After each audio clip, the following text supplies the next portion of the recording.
लग्नाला काही दिवसांचा कालावधी झालेला होता. त्यावेळी पत्नी ही माहेरी गेली. माहेरी गेल्यानंतर बराच कालावधी गेला तरी पत्नी काही सासरी येत नव्हती.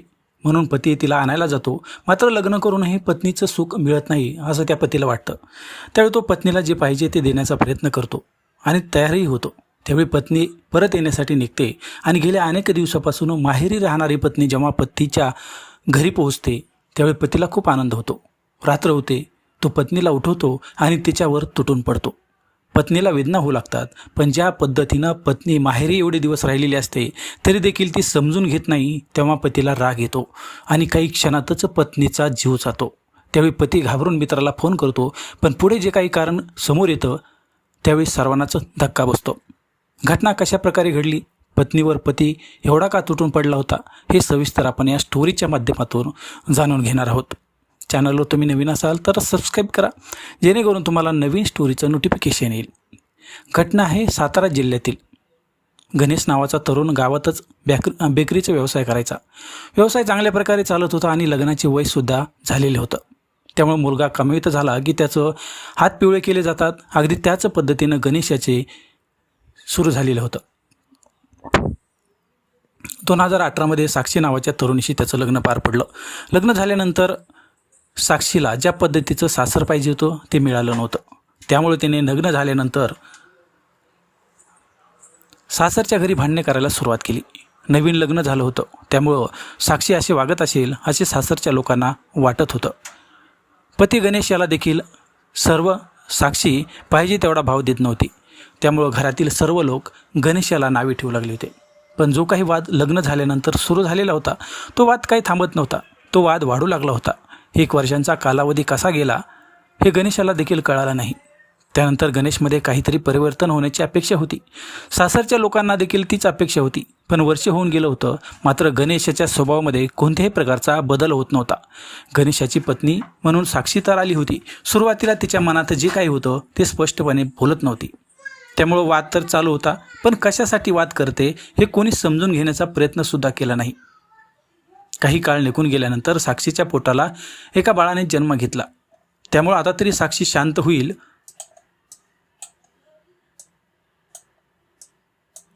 असं सर्वांना वाटत होतं. तरी देखील तिच्या अंगातील नखरे कमी काय होत नव्हते. त्यामुळे गणेशाच्या जीवनात जो काही आनंद होता तो निघून जात होता. घरी यावं तर साक्षी वाद घालते आणि बाहेर थांबावचं कामाचा ताण वाढतो. मग अशा मनस्थितीत काय करावं हे गणेशला देखील कळत नव्हतं. आपल्या अडचणी कोणाला सांगाव्या असा प्रश्न त्याला पडलेला होता. काही कालावधी निघून गेल्यानंतर साक्षीला वाटत होते की गणेश हा तिच्या मनासारखं वागेल, तिच्या मनासारखं राहील. पण गणेश हा घरच्या लोकांना सोडून राहणं शक्य नव्हतं. आता मूळ मुद्दा साक्षीच्या बाबतीत सर्वांना कळालेला होता. साक्षी हिला वेगळं राहायचं होतं. घरामध्ये फक्त पत्नी, मुले आणि ती असावी असा काहीसा तिचा हट्ट होता. परंतु जेव्हा तिच्या लक्षात आलं की पती समजून घेत नाही त्यावेळी ती माहेरी निघून गेली. माहेरी जात असताना लेकराला बरोबर घेऊन गेली. साक्षीला वाटत होतं की गणेश असं केल्यामुळं तर समजून घेईल. पण गणेश हा शांत झाला होता. घरातील वाद आता नकोसे वाटत होते. माहेरी साक्षी लेकरासह राहू लागली होती. काही दिवस निघून गेल्यानंतर गणेश याला साक्षीची आठवण देखील येऊ लागली होती. लेकराला घेऊन गेलेली साक्षी परत कधी येणार हे काही सांगितलं नव्हतं. पण तिच्या मनासारखं करायचं म्हणजे खर्च वाढणार होता. बेकरीचा व्यवसाय चांगला चालत नसला तरी व्यवसायामध्ये चढउतार येत असतात. त्यामुळे गणेश याला वाटत होतं की आहे त्या परिस्थितीत साक्षी राहू लागली तर पैसा खेळता राहील. पण हे तिला मान्य नव्हतं.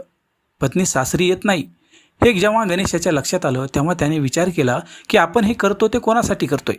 आपल्या संसाराला जर सुख मिळत नसेल तर जीवनाला जगण्यात काही अर्थ उरत नाही. त्यामुळे गणेश हा साक्षीला भेटण्यासाठी सासरवाडीला गेला. तेव्हा त्या ठिकाणी साक्षी आनंदात राहत असल्याचं त्याला दिसून आलं. मात्र गणेशाच्या डोक्यावर जो ताण वाढलेला होता तो ताण देखील साक्षी पाहत होती. मात्र तिनं कारण सांगितलं की जर तुम्ही वेगळे राहणार असाल तरच मी सासरी येते, अन्यथा मी येणार नाही असं तिने स्पष्टपणे सांगून टाकलं. त्यानंतर गणेश यांनी यातून मार्ग काढायचा म्हणून पुन्हा गावाकडे आला. घरातील सर्व लोकांशी सविस्तर चर्चा केली. सर्वांशी बोलणं झालं आणि पत्नीच्या सुखासाठी गणेश याने जवळच एक फ्लॅट किरायाने घेतला.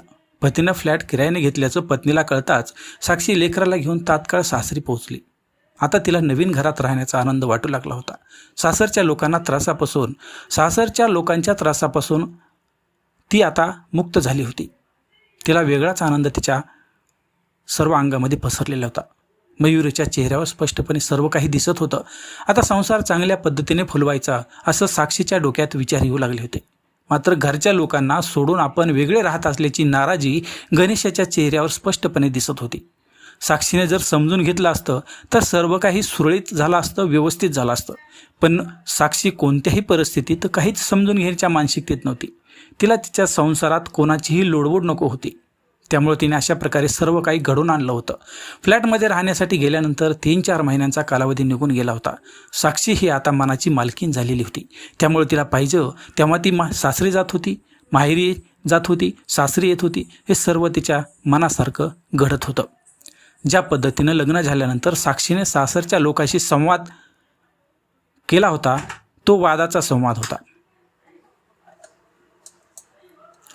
त्याच पद्धतीने पुन्हा ती गणेशबरोबर वाद घालू लागली होती. दोघांच्या भांडणाचं कारण किरकोळ असायचं, पण घरातील जे वातावरण होतं ते नेहमी तणावाखाली राहायचं. ज्या रागात साक्षी माहेरी निघून जायची, राग शांत झाला की पुन्हा सासरी यायची, अगदी त्याच पद्धतीनं दोघांच्या बाबतीत घडलं होतं. पत्नी माहेरी गेली होती, काही दिवसात ती परत येईल.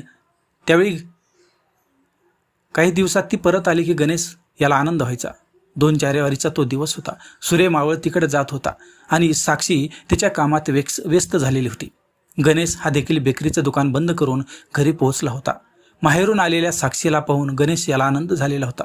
जो काही तिच्या मनावर ताण होता तो कमी झाल्याचं गणेश याला दिसत होतं. रात्री सर्वांनी एकत्र जेवण केले आणि झोपी गेले. जेव्हा मध्यरात्रीच्या सुमारास गणेश सुटला त्यावेळेस साक्षीला त्याने उठवलं. पण ज्या पद्धतीनं साक्षीच्या मनात राग होता तो राग काय तिच्या डोक्यातून गेलेला नव्हता. एवढं दिवस साक्षी माहेरी राहिली तरी देखील ती आपल्याला समजून घेत नाही. त्यावेळी गणेश याचा पारा चढला आणि काही क्षणात तो पत्नीवर तुटून पडला. पत्नीच्या गळ्याला हात लावला. साक्षीच्या गळ्याला धरल्यामुळे ती ओरडण्याचा प्रयत्न करत होती, पण तिचा आवाज आता बाहेर निघू शकला नाही. काही वेळात गणेश याने त्याच्या मित्रालाही फोन केला. त्यावेळी त्याने साक्षी माहेरून आल्यापासून समजून घेत नाही, खूप बोलायला लागली आहे, मला तर जवळच येऊन देत नाही, त्यामुळे तिचा मी कार्यक्रम केल्याचं त्यांनी सांगितलं. त्यानुसार मित्राने गणेश याच्या भावाला बरोबर घेतलं आणि गणेश ज्या ठिकाणी राहत होता, ज्या फ्लॅटच्या ठिकाणी राहत होता त्या ठिकाणी तो पोहोचला. आणि त्या ठिकाणी गेल्यानंतर त्याने दरवाजावर आवाज दिला आणि दरवाजा उघडताच घरात प्रवेश केला. त्यावेळी मयुरीची हालचाल पूर्णपणे बंद झालेली होती. त्यानंतर काही लोकांच्या मदतीने तिला कराड येथील रुग्णालयात देखील आणण्यात आलं होतं. मात्र वैद्यकीय अधिकाऱ्यांनी त्या ठिकाणी तिचा मृत्यू झाल्याचं स्पष्टपणे सांगितलं. त्यानंतर गणेश याच्यावर गुन्हा देखील दाखल करण्यात आला आणि त्याला अटक देखील करण्यात आली. मित्रांनो, पती पत्नीच्या मनासारखं सर्व काही करण्याचा प्रयत्न पती करत असतो, तरी देखील पत्नी पतीला सुख देऊ शकली नाही. त्यामुळे पतीने अशा प्रकारे टोकाचं पाऊल उचललं. त्यामुळे लग्न करण्यापूर्वी मुलगी घरात मिळून मिसळून राहणारी आहे का हे पाहणं सध्या गरजेचं आहे. नवीन पिढी, नवीन जोश आणि मग अशा प्रकारे काहीतरी कांड घडतं आणि सुखी संसाराला खीळ बसते. यामुळं संपूर्ण कुटुंबाचंच आयुष्य बर्बाद होतं. तुम्हाला याविषयी काय वाटतं? तुमच्या प्रतिक्रिया नक्की व्यक्त करा. तर पुन्हा भेटूया. तोपर्यंत नमस्कार.